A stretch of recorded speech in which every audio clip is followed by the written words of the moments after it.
여러분 안녕하십니까? 포항 MBC 뉴스데스크입니다.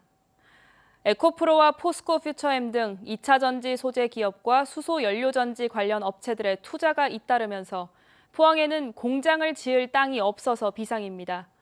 포항시는 산업용지 부족으로 기업을 유치하지 못하는 일이 발생하지 않도록 산업용지 추가 확보에 나섰는데요. 약 1,000만 평을 더 확보할 계획입니다. 이규설 기자입니다. 항만 및 주거지와 접해 있는 포항 영일만 산업단지의 모습입니다. 에코배터리 포항 캠퍼스 등 2차 전지 소재 업체가 잇따라 들어오며 분양이 완료됐습니다. 포항시 남구 구룡포읍과 동해면, 장기면에 조성된 블루벨리 국가산단. 텅텅 비어있던 이곳도 상황이 확 바뀌었습니다. 노란색으로 표시된 부분이 분양이 되지 않아 임대산단으로 용도를 변경한 곳인데 몇 년 전까지 텅텅 비어있었던 블루벨리 산단도 지금은 빈 땅이 없습니다. 블루벨리 산단도 당초에는 여유가 있었지만 지금 이제 2차 전지 폭발적인 수요에 의해서 의향서를 낸 업체가 많기 때문에 여유분이 거의 없다고 저희들은 판단하고 있습니다. 문제는 2차 전지 특화단지 지정 이후 각종 혜택을 누리기 위한 관련 업체의 투자 문의가 잇따르고 있지만 포항에는 큰 공장을 지을 마땅한 부지가 더 이상 없다는 겁니다. 포항시는 산업단지 개발 전문기관과 용역 계약을 맺고 산업단지 추가 확보에 속도를 내고 있습니다. 블루벨리와 경제자유구역 등 기존 산단 확장뿐만 아니라 신규 산단 조성도 적극 검토 중입니다. 국책연구기관인 산업연구원에 용역을 해서 부지의 적정성, 또 지역 주민의 주민 수용성 이런 것 등을 종합적으로 검토를 해서 가장 최적지의 산업단지를 찾아내는 작업을 하고 있습니다. 포항시가 추가로 필요하다고 판단하고 있는 산업용지는 최소 500만 평에서 최대 1,000만 평입니다. 현재 조성되어 있는 포항 지역 전체 산업용지가 1,200만 평 규모인 것을 감안하면 엄청난 규모의 땅이 더 필요한 겁니다. 2차 전지 분야에 있어서 포항과 기업 유치 경쟁을 벌이고 있는 전북 새만금과 전남 광양은 이미 충분한 산업용지를 확보하고 있습니다. 그래서 포항 입장에선 마음이 더 급할 수밖에 없습니다. MBC 뉴스 이규설입니다. 포항시와 경주시는 태풍 카눈이 동해안에 영향을 미칠 가능성이 커지자 대응책 마련에 나서고 있습니다.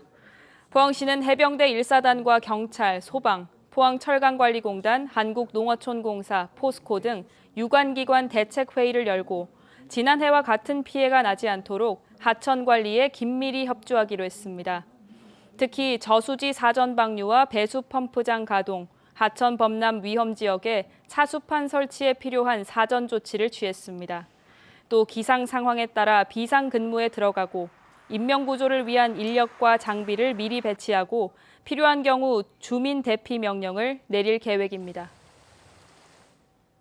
제6호 태풍 카눈이 북상하면서 울릉도에서 열릴 예정이던 제4회 섬의 날 행사가 전면 취소됐습니다.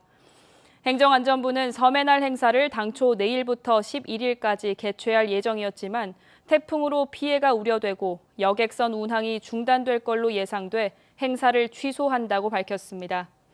섬의 날은 섬의 가치를 알리기 위해서 8월 8일 지정한 국가기념일로 울릉도에서는 처음 열리는 국가기념 행사로 기획됐습니다. 올해는 과수 개화기인 봄철, 냉해와 긴 장마로 병해충이 유난히 극성입니다. 농사를 망쳤다는 농가들이 적지 않은데요.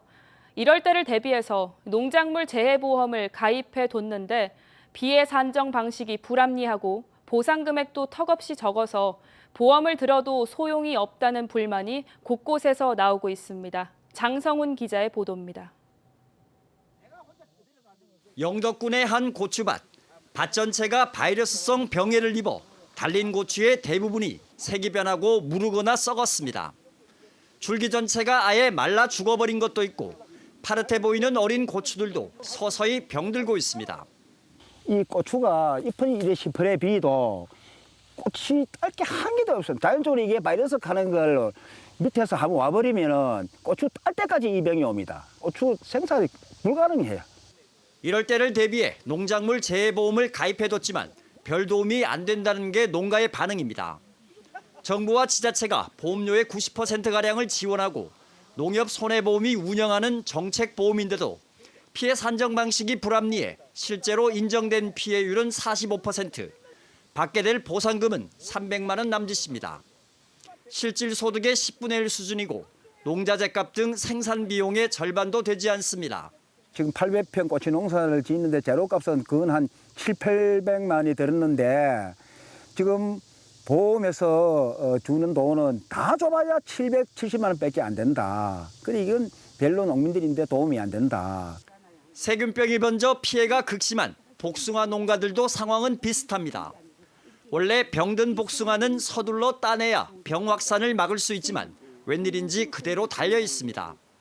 현장을 다녀간 손해 사정사가 병들었어도 따버린 복숭아는 피해 산정 대상에서 제외된다고 말해 그냥 둔 겁니다. 80~90%는 된대도 그 사람도 뭐 그만큼 안 줘요. 60% 많이 줘요. 60%. 이거 원래 같은데 이거를 보조로 올게 안 주면 농민이 살 수가 없어요. 농약값도 안 나와요 지금 현재. 너무 억울하다니까. 피해 산정 기준을 묻는 기자의 질문에 현장 조사를 다녀간 손해 사정사와 농협 측은 서로 책임을 떠넘깁니다. 그거는 제가 말씀드릴 게 아닌 것 같아가지고요. 그냥 딴 분한테 하세요. 농협에 직접 전화를 해보세요. 손해사정사분들이 나가서 평가를 하시는 거거든요. 저도 제가 직접 평가하는 게 아니라서 저도 손해사정사가 아니라가지고. 농작물 재해보험은 사과와 배를 시작으로 올해 70개 품목으로 확대됐지만 가입률은 지난해를 기준으로 50%에 머물고 있습니다. MBC 뉴스 장성훈입니다. 포항시는 2차 전지 및 수소에너지 분야에서 대형 국책사업 유치에 공헌한 공무원 4명을 선발해서 1호봉 특별승급을 실시했습니다. 특별승급 대상자는 배터리 첨단 산업과 정호준 팀장, 수소에너지 산업과 박민희 팀장 등 모두 4명입니다. 포항시는 적극 행정을 실천한 공무원에게 합당한 보상을 부여해서 성과 능력 중심의 공직 문화를 정착시켜 나갈 계획입니다. 오늘 동대구역에서 흉기를 들고 있던 30대 남성이 경찰에 붙잡혔습니다.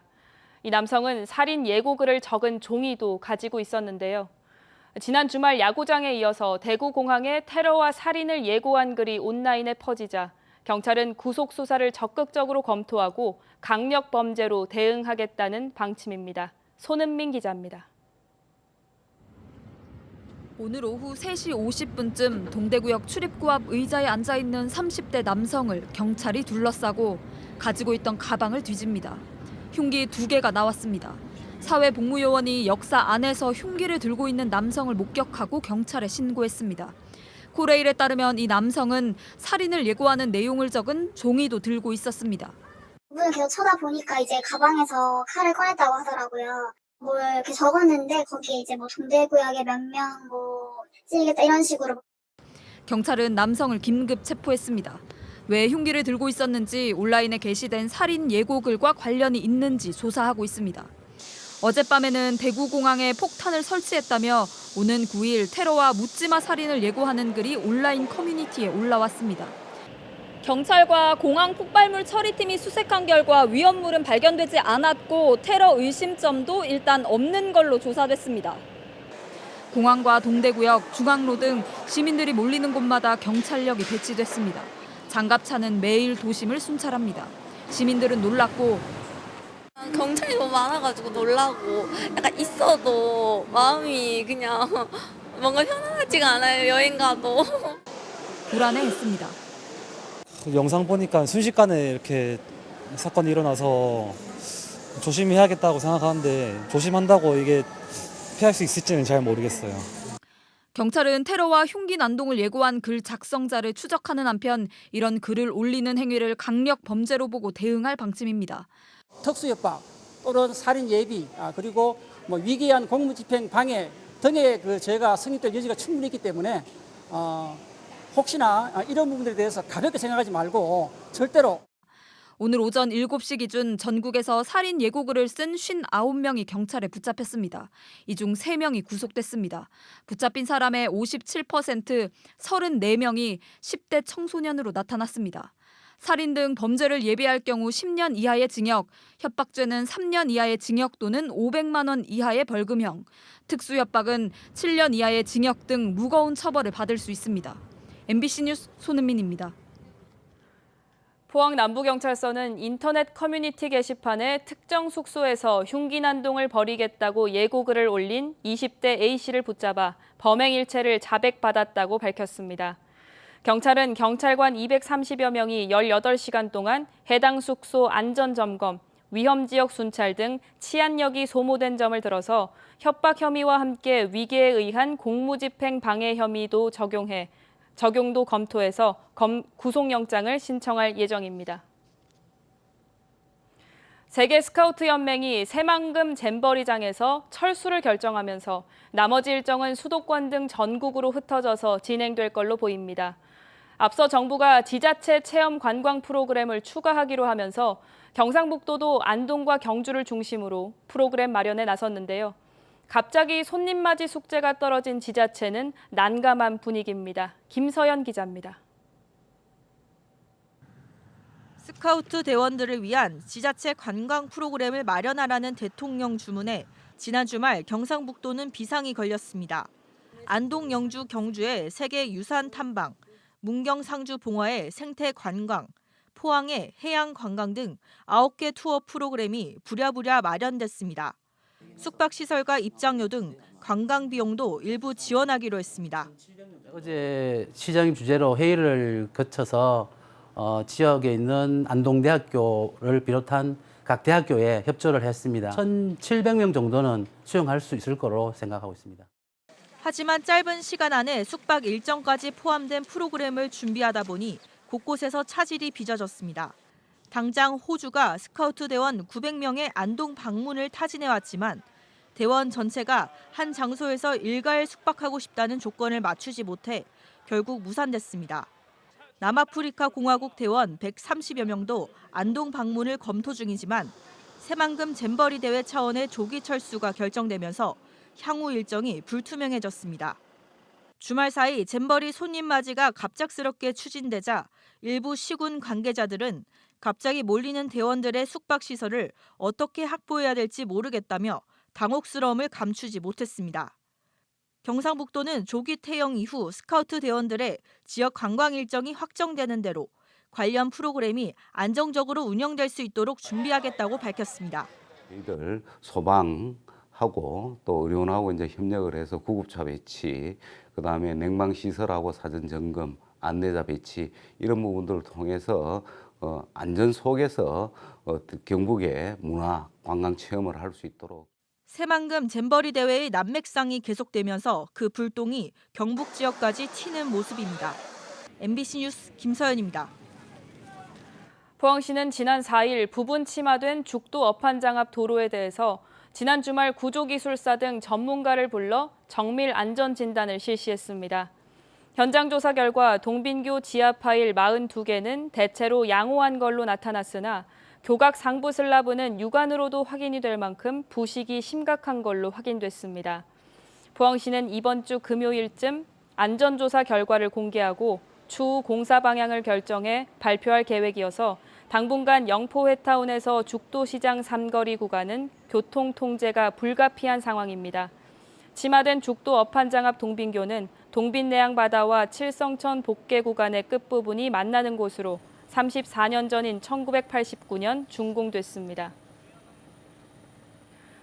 경주환경운동연합과 공공연대 노동조합은 오늘 기자회견을 갖고 경주시 소각장의 배수 방류와 관리 부실의 책임을 물어 경주시장과 위탁업체 사장 등을 경찰에 고발하기로 했습니다.